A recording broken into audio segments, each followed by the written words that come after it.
Perhaps Anne's first scene what did I just say?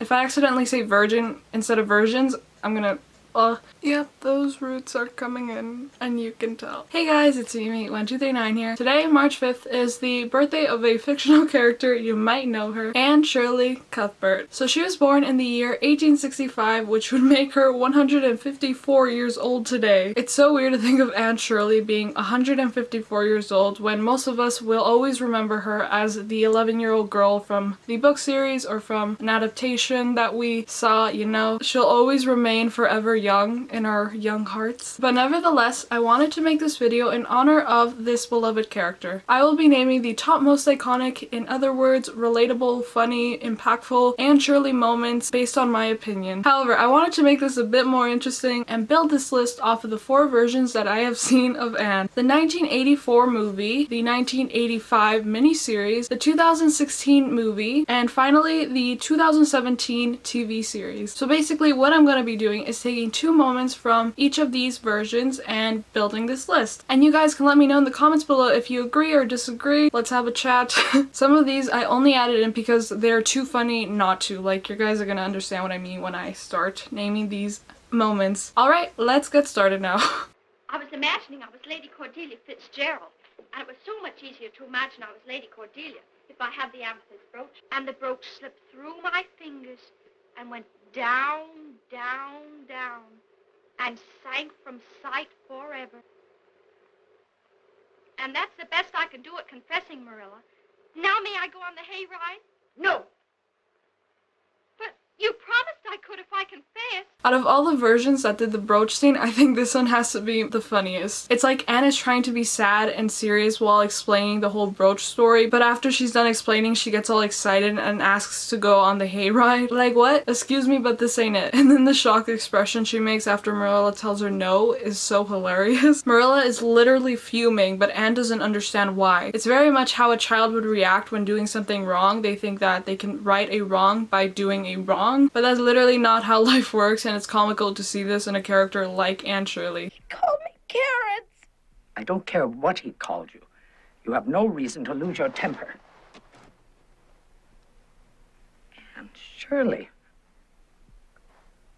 Gilbert Blythe had no right to call me carrots.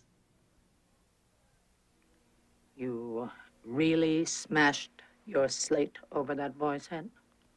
Yes, Hard? very hard, I'm afraid. You're not going to send me back? I've come to a decision. The trial is over. You will stay at Green Gables. Marilla.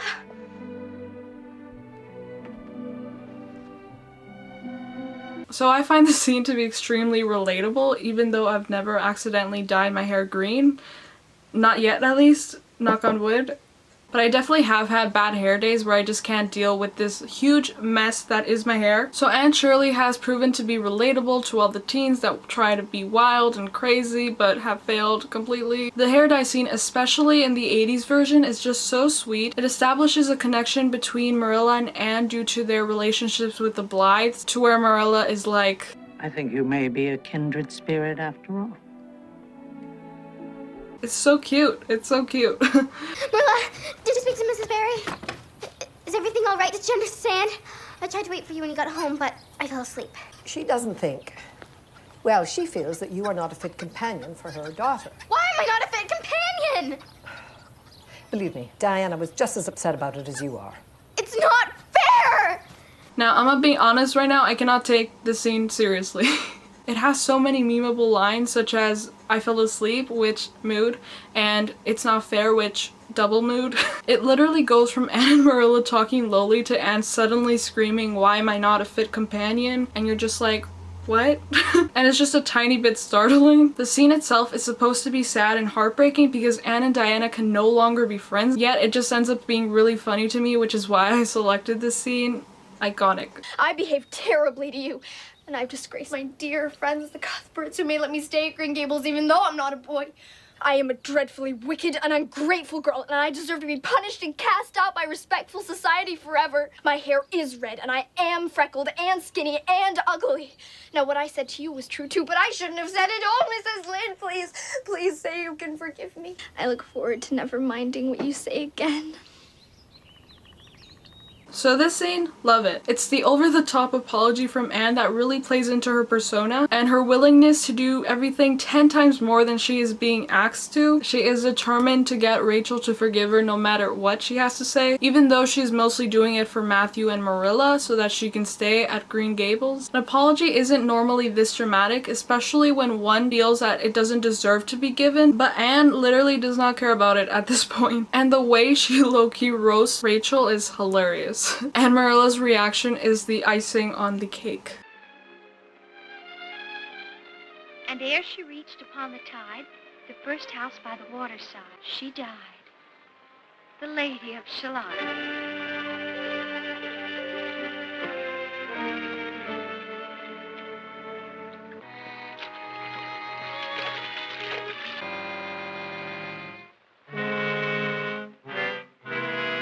I talked about this scene before when I reacted to this version's Lily Maid scene, but I wanted to bring it up again because the Lily Maid scene is one of the most well-known parts of the book and pretty much appears in every adaptation of Anne. Being as this is one of the first adaptations of Anne and it was made nearly a century ago, the editing itself isn't very good, and again what should be a very serious scene is actually just comical to me. She is also by herself in the scene, which is why I chose this version to show on my list. I can look at it as just an Anne scene in comparison to other versions where they have other people watching her perform this scene, but yeah, still iconic.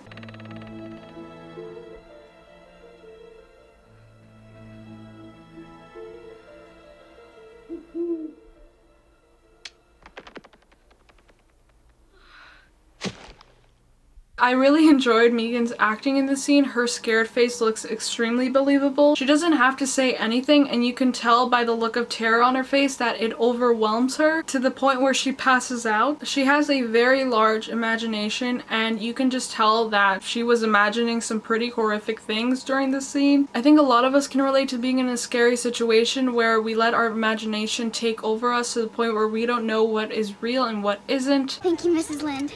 It's my first time ever in my life tasting ice cream.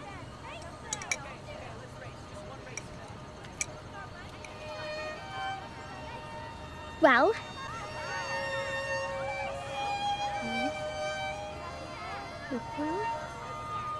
Is it not scrumptious?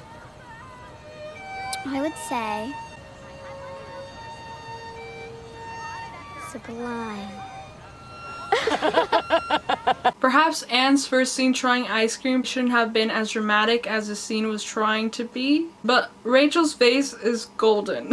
She literally looks so frightened up until Anne says sublime, and it also looks like Anne is trying to taste the ice cream with every bone in her body, and it's just so extra but so funny at the same time. The PBS version always takes Anne to a whole new level, which we stand. I do so appreciate all your careful attentions, Griselda. I think it's ever so important to give credit where credit is due. How awful it would be to be in service of those who neglect you or treat you unkindly. I can imagine that it would make you feel quite small and hopeless, and occasionally despairing and lacking in confidence. I wonder if those feelings ever go away. I'll take tea in the library, Griselda. This scene is subtle but can be very heartbreaking when you consider all of the physical and psychological abuse that Anne endured during her young life. When she says how awful it would be to be in service of those who neglect you and treat you unkindly, I can imagine it make you feel quite despairing and lacking in confidence. I wonder if those feelings ever go away. Although she is imagining that she's talking to a servant, this scene represents how she is feeling internally. When she says you, she is referring to herself. And when she uses words such as imagine and wonder, she is really trying to distance herself from the knowledge of actually comprehending what it feels like to be a victim of abuse. Anne is a survivor and this scene is iconic and impactful for showing that. I'm sorry that that ended a bit like solemn and sad. I really wanted to add a scene that represents Anne's emotional and physical trauma so that I can make this list kind of more holistic. There are so many more iconic moments, obviously, but let me know in the comments what you guys think. Do you guys agree or disagree with this list? I hope you guys enjoyed this video. I love you guys so much. Thank you guys for always watching. Mwah. Hope you guys have a really nice day or night or whatever time you guys are watching this. Follow me on all my social media accounts. They should be appearing on the screen right now. Knock on wood for Selma, and I'll see you guys soon. Bye! Mwah.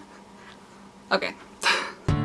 First thing we climb a tree, and maybe then we talk, or sit silently and listen to our thoughts, with illusions of song.